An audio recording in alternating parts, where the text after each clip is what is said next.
بسم اللہ الرحمن الرحیم رب اشرح لی صدری ویسر لی امری واحلل عقدۃ من لسانی یفقهوا قولی۔ صحبت اور غسل جنابت۔ صحابہ کرام رضی اللہ عنہم کے درمیان غسل جنابت کا ایک مسئلہ زیر بحث آیا۔ ایک گروہ کہتا تھا کہ غسل صرف دخول پہ فرض ہو جاتا ہے، انزال شرط نہیں، یعنی واٹر ڈسچارج جو ہے وہ ضروری نہیں۔ دوسرا گروہ بیان کرتا تھا کہ وجوب غسل کے لیے دخول کے ساتھ انزال بھی شرط ہے۔ یہ طویل مباحثہ کسی فیصلہ کن صورت پر منتج نہ ہوا۔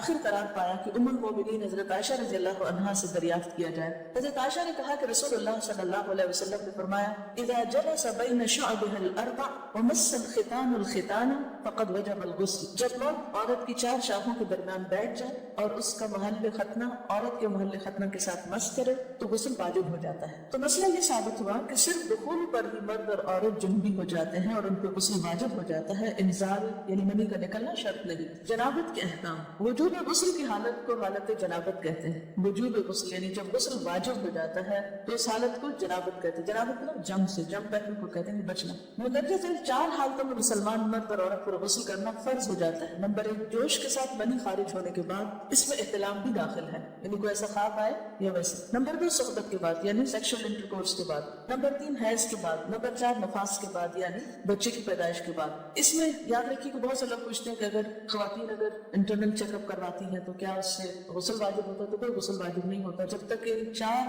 چیزوں میں سے کوئی چیز نہ ہو۔ اس میں یاد رکھیے کہ بہت سے لوگ پوچھتے ہیں کہ اگر خواتین انٹرنل چیک اپ کرواتی ہیں تو کیا اس سے غسل واجب ہوتا ہے؟ تو کوئی غسل واجب نہیں ہوتا جب تک کہ ان چار چیزوں میں سے کوئی چیز نہ ہو۔ صرف منی خارج ہونے سے بات نہیں بلکہ جوش کے ساتھ منی خارج ہونے کے بعد غسل واجب ہوتا ہے۔ رسول اللہ صلی اللہ علیہ وسلم نے فرمایا جب تم عورت کی چار شاخوں کے درمیان بیٹھ کر صحبت کرو تو تم پر غسل واجب ہو گیا اگرچہ منی نہ نکلے۔ آپ نے غور کیا ہوگا کہ طہارت کے مسائل بہت تفصیل کے ساتھ اور اپنے اندر بہت ڈیٹیلز رکھتے ہیں، اور بہت سے موضوعات ایسے ہیں کہ جو انسان کی ظاہری زندگی نہیں بلکہ اس کی نجی اور ذاتی زندگی سے متعلق بھی ہیں، لیکن اس طرح پبلکلی ان کو پڑھانا اور ان کو سکھانا یہ بھی ایک ضرورت ہے، کیونکہ آپ صلی اللہ علیہ وسلم نے انصار کی خواتین کی تعریف کی کہ انصار کی خواتین کتنی اچھی ہیں جنہیں حیا دین کا علم حاصل کرنے سے نہیں روکتا۔ تو سوال یہ پیدا ہوتا ہے کہ آخر اتنی تفصیلات کیوں، اور بعض لوگ اس کو ناپسندیدہ قرار دیتے ہیں، تو ایسا کرنا ناسمجھی کی علامت ہے۔ ہم دیکھتے ہیں کہ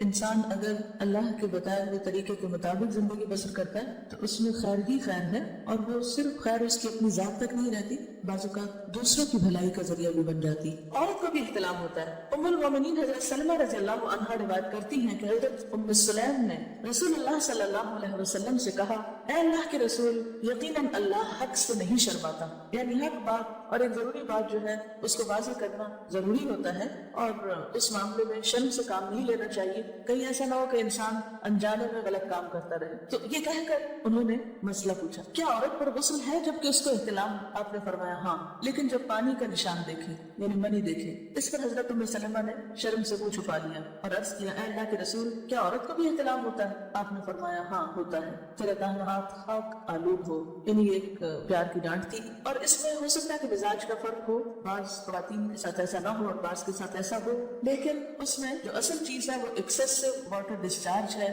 اس میں کہیں ایسا نہ ہو کہ لیکوریا وغیرہ کے ساتھ اس کو ریلیٹ کر دیا جائے، دونوں چیزوں میں فرق ہے۔ اور احتلام جو ہے وہ سوتے وقت ہوتا ہے، یعنی سو کر اٹھنے پر اگر انسان اپنے کپڑوں پر زیادہ ڈسچارج دیکھے، خواہ کوئی خواب یا کوئی فیلنگ یاد نہ بھی ہو، تو پھر غسل کرنا ضروری۔ معلوم ہوا کہ عورت یا مرد نیند سے اٹھ کر اگر تری یعنی نشان منی دیکھیں تو یہ احتلام کی علامت ہے، لہٰذا ان پر غسل کرنا فرض ہو جاتا ہے۔ اور اگر احتلام کی کیفیت انہیں یاد ہو لیکن نشان نہ پائیں، یعنی خواب یاد ہے لیکن کوئی سامنے علامت نہیں، تو غسل فرض نہیں ہوگا۔ ایسی صورت میں شک کی ضرورت نہیں ہے کہ نہیں وہ میں نے خواب دیکھا اور مجھے خواب بالکل صحیح یاد ہے تو مجھے نہانا چاہیے، نہیں، محض خواب پر نہیں نہایا جائے گا جب تک کہ فزیکلی کوئی ایسی چیز سامنے دیکھی نہ جائے۔ حضرت ام سلمہ روایت کرتی ہیں کہ میں نے کہا اے اللہ کے رسول صلی اللہ علیہ وسلم، میں اپنے سر کے بال خوب مضبوط گوندتی ہوں، کیا میں انہیں غسل جنابت کے وقت کھولا کروں؟ آپ نے فرمایا ان کا کھولنا ضروری نہیں، تیرے لیے یہی کافی ہے کہ 3 لگ پانی اپنے سر پر ڈالے پھر اپنے سارے بدن پر پانی بہائے، بس تو پاک ہو جائے گی۔